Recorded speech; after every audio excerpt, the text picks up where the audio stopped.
আচ্ছা, বর্তমান যে বাজেট ঘোষণা করা হয়েছে, এই বাজেট আপনারা মানে কিভাবে দেখছেন?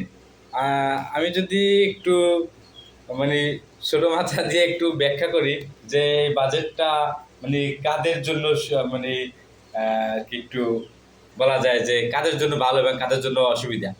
তো একটা কথা আমরা এটা আগেই ছোটবেলা থেকে শুনে আসছি যে তেলে মাথায় তেল দেয়। আর এই যে বাজেটটা আমাদের বিএনপির মহাসচিব মির্জা ফখরুল ইসলাম আলমগীর স্যার বলছে যে এটা লুটেরাদের বাজেট।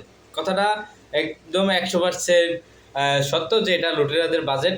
আর এই বাজেটে এখানে বলা হয়েছে যে কালো টাকা 15% কর দিলে এই টাকাটা বলে নাকি সাদা হয়ে যাবে। আচ্ছা, মানে ওর তাহলে তাহলে কি বোঝা গেল যে কালো টাকার প্রচলন বা কালো টাকার প্রচলনটা কি আরো বাড়বে না? মানুষ কালো টাকা ইনকাম করবে, যেভাবেই হোক সে ইনকাম করুক, কিন্তু সে 15% কর দিয়ে টাকাটা আবার সাদা করে ফেলালো, তাইলে আর তো তার টাকাটা কালো থাকলো না।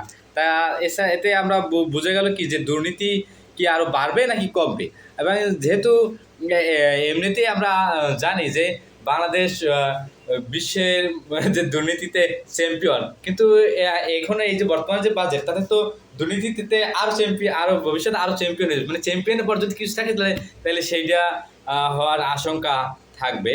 আর বাজেটে যে আরেকটা কথা না বললেই নয় যে ওই মোবাইল রিচার্জে যে 100 টাকা রিচার্জে আপনি 72 টাকা পাবেন বা 28 টাকা এবং সরকার দিবে।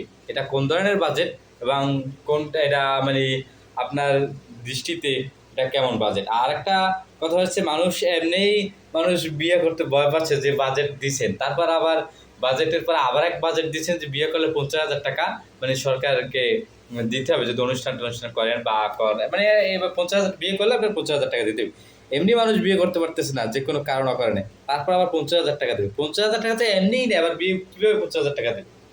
ক্যাশই তো 50,000 নাই, তারপর সরকারে কোন সব 50,000 টাকা দেবে? 50,000 টাকা থাকলে তো বিয়েই করে ফেলাই, কিন্তু টাকার আবার বিয়ে করতে পারতেছে না, তারপর আবার এই সরকারের কোন সব 50,000 দেবে ভাই? আচ্ছা, বাজেটের যে দাম কমছে, বাজেটের দাম কমছে উড়োজাহাজের যন্ত্রপাতি। আচ্ছা, উড়োজাহাজ কি আমরা কিনতে পারবো? মানুষ একটু মন চাইলে একটু মন ভালো না লাগলে একটা সিগারেট টান দিত, কিন্তু তাও তো পারবো, একটা সিগারেটেও তো দাম বাড়াই দিচ্ছে। খাইবেন কি? খাইবেন তামাক, আর কিছু না।